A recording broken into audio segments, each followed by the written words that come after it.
Assalamualaikum warahmatullahi wabarakatuh. Jumpa lagi di channel yang keren ini, channel Mas Yano.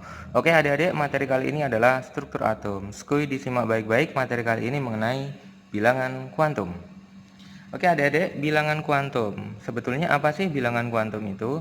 Bilangan kuantum itu adalah, definisinya adalah bilangan yang menyatakan kedudukan atau posisi elektron dalam atom menurut model mekanika kuantum. Oke, jadi Mas Yano tuliskan di sini, pengertian dari bilangan kuantum itu adalah bilangan yang menyatakan kedudukan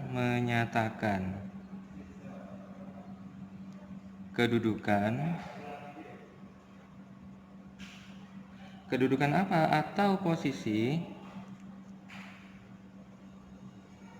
dari elektron itu sendiri, elektron dalam atom tentunya menurut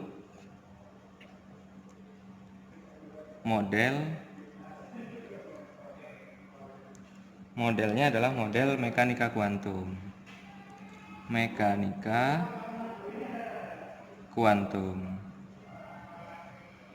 Oke. Jadi bilangan kuantum itu adalah bilangan yang menyatakan kedudukan atau posisi elektron dalam atom menurut model mekanika kuantum. Nah, adik-adik, bilangan kuantum ini nanti ada 4 adik-adik. Mulai dari bilangan kuantum utama, bilangan kuantum azimut, bilangan kuantum magnetik, dan bilangan kuantum spin. Oke, yang pertama adalah bilangan kuantum utama. Bilangan kuantum utama. Oke. Nah, bilangan kuantum utama ini dilambangkan dengan N nantinya.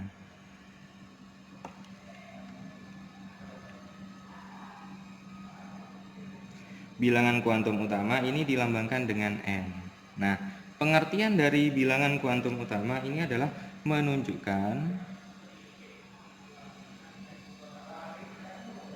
nomor kulit. Jadi bilangan kuantum utama itu menunjukkan nomor kulit atau tingkat energi pertama, tingkat energi utama.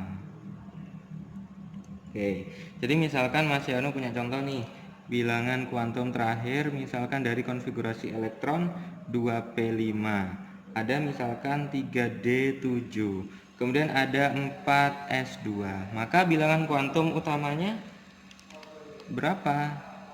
Kalau 2p5 berapa, 3d7 berapa, 4s2 berapa?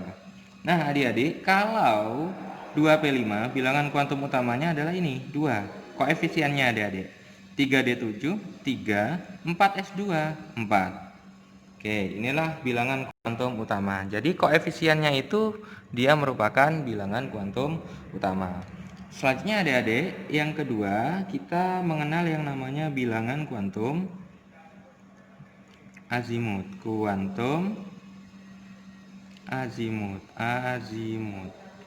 Nah, bilangan kuantum azimut ini nanti dilambangkan dengan L.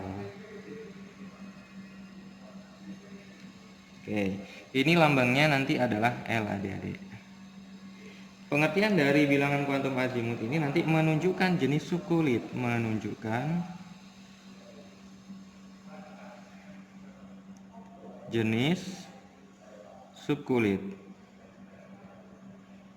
atau bentuk orbital nantinya adik-adik, bentuk orbital. Oke, jadi subkulit itu kan ada S, ada P, ada D, ada F. Nah, masing-masing S, P, D, F ini nanti memiliki yang namanya bilangan kuantum azimut yang berbeda.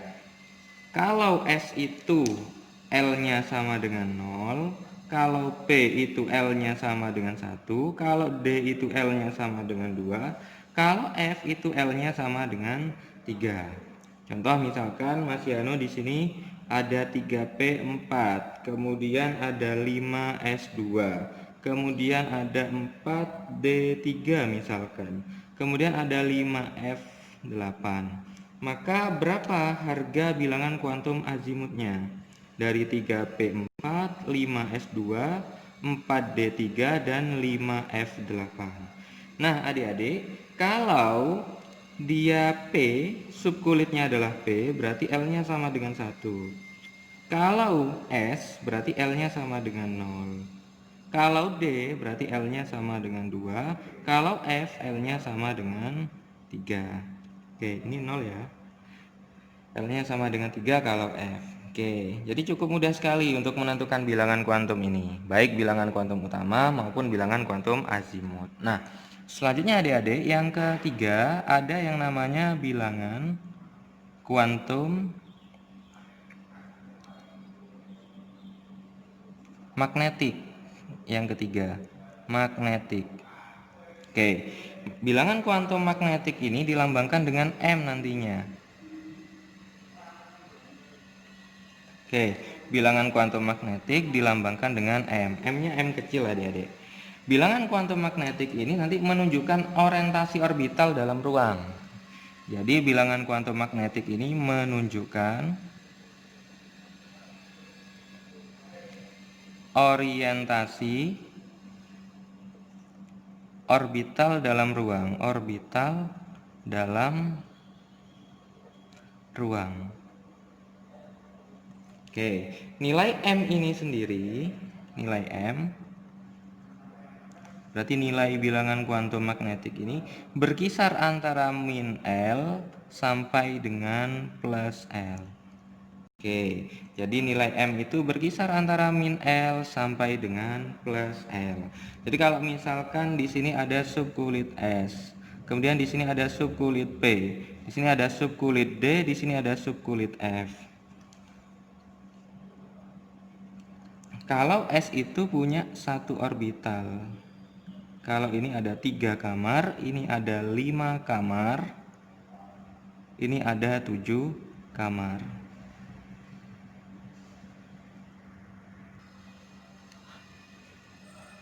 Kalau S itu karena 0 berarti ya 0. Kalau P itu L-nya min 1 berarti dimulai dari min 1, 0 plus 1. Kalau D itu L-nya 2 berarti dimulai dari min 2, min 1, 0 plus 1 plus 2. Kalau F dimulai dari 3 berarti min 3, min 2, min 1. Ini 0 plus 1 plus 2 plus 3. Nah, inilah bilangan kuantum magnetik adik-adik. Kemudian yang terakhir, bilangan kuantum yang terakhir adalah bilangan kuantum spin. Bilangan kuantum spin. Bilangan kuantum spin ini nanti dilambangkan dengan S. Oke. Pengertian dari bilangan kuantum spin ini adalah menunjukkan arah rotasi atau spin elektron dalam orbital. Jadi menunjukkan arah rotasi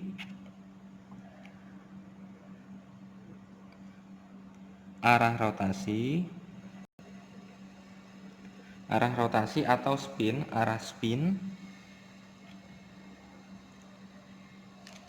elektron dalam orbital.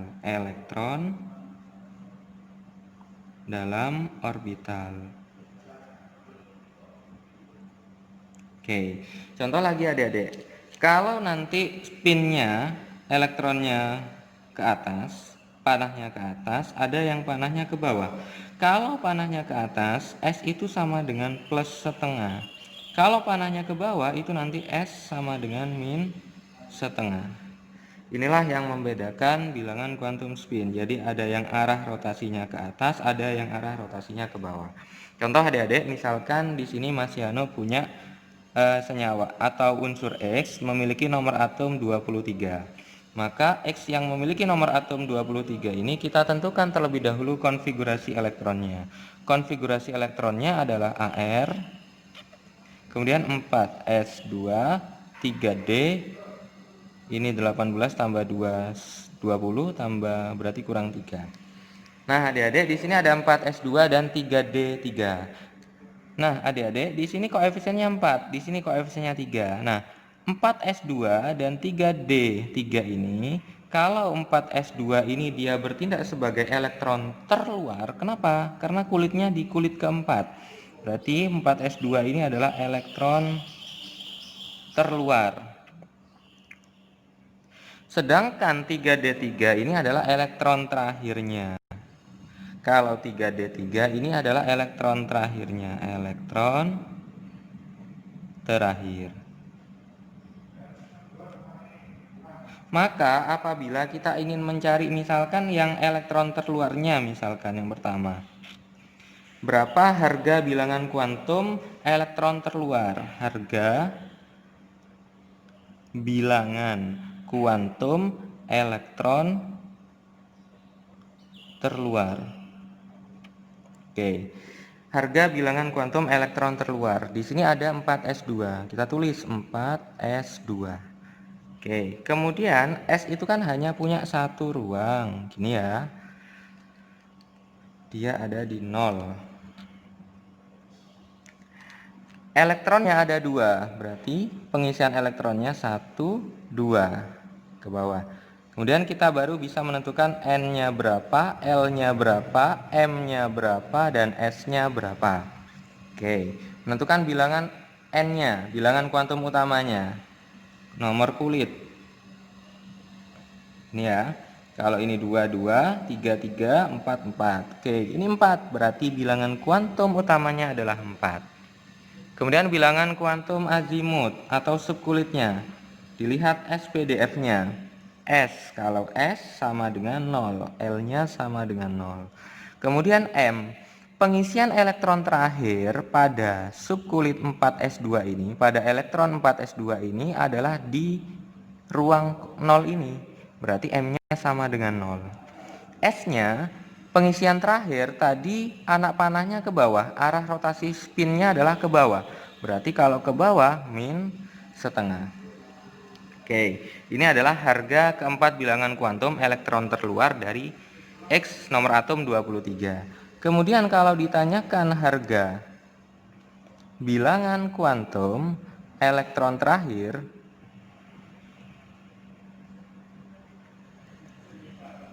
maka kita gambarkan terlebih dahulu dari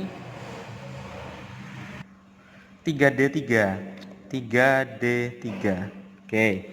D ini dia memiliki 5 ruang. Ingat, D itu dimulai dari min 2, min 1, 0, plus 1, plus 2. Kemudian kita isi elektronnya. Elektronnya ada 3, berarti 1, 2, 3. Terakhir ada di ruang 0. Maka kita tentukan berapa harga N, L, M, dan S-nya. Harga N-nya 3 ya adik-adik, bilangan kuantumnya 3. L-nya, lihat D, kalau D, L-nya sama dengan 2. M, oke, pengisian elektron terakhir di sini ada di 0, berarti M-nya sama dengan 0. Kemudian arah rotasi spinnya, terakhir, pengisian terakhir elektronnya, tadi kan ke atas, arah rotasi spinnya ke atas.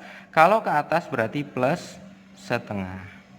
Oke, jadi harga keempat bilangan kuantum elektron terakhir dari X nomor atom 23 adalah N-nya 3, L-nya 2, M-nya 0, dan S-nya plus setengah. Oke, adik-adik, ini penjelasan Mas Yano mengenai bilangan kuantum. Semoga adik-adik bisa memahami video kali ini. Mas Yano akhiri. Wassalamualaikum warahmatullahi wabarakatuh.